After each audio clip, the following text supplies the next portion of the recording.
জুনপুটে অবৈধ মাটি পাচার চক্রের পর্দাফাঁস।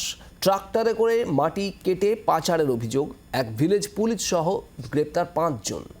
অভিযুক্তদের গ্রেপ্তার করে জুনপুট কোস্টাল থানার পুলিশ।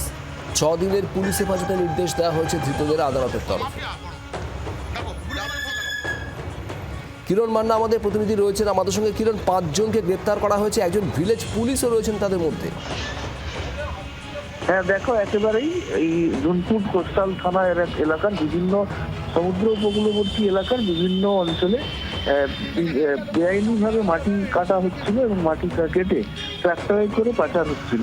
এরা পুলিশ সূত্রে জানতে পেরে তাদেরকে আটক করে এবং তারপর গ্রেপ্তার করে 4 ট্রাক্টরের চালক সহ ট্রাক্টরের মাটি গ্রেপ্তার করা হয় এবং আটক করা হয়।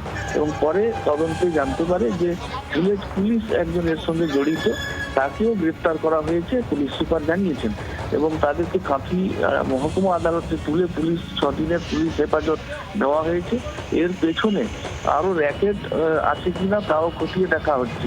ইতিপূর্বে রামনগর থানা কয়েকজনকে আটক করেছিল, গ্রেপ্তার করেছিল, তারপরে কয়েকদিন বন্ধ ছিল, তারপরও ফের এইভাবে মাটি পাচারের ঘটনায় পুলিশ আরো তৎপর হয় এবং গ্রেপ্তার করে এবং তদন্ত চলছে। এখন পুলিশ সুপার মিতুন কুমার দে জানিয়েছেন মাটি বালি যে কোনো ভাবে যুক্ত যে থাকবে তাকে কোনোভাবে রেয়াত করা হবে না এবং যে কোনো প্রফেশনে যদি থাকে, সে পুলিশ হতে পারে, ভিলেজ পুলিশ হতে পারে, কোনো রাজনৈতিক ব্যক্তিত্ব হতে পারে, যে কেউ হতে পারে, কাউকে রেওয়াত করা হবে না, গ্রেপ্তার করা হবে এবং ব্যবস্থা নেওয়া হবে, আইনি পদক্ষেপ করা হবে। তোমাকে ধন্যবাদ।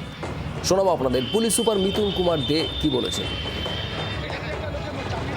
2-1 দিন আগে আমাদের কাছে খবর আসে যে অবৈধভাবে মাটি কাটার কাজ চলছে। পুলিশ টিম রেড করে, আমাদের নির্দেশ অনুযায়ী 4টে ট্রাক্টরকে সিজ করা হয় এবং 4 জনকে অ্যারেস্ট করতে পুলিশ টিম সক্ষম হয়। তাদেরকে আমরা কোর্টের কাছ থেকে 6 দিনের রিমান্ডে নিই।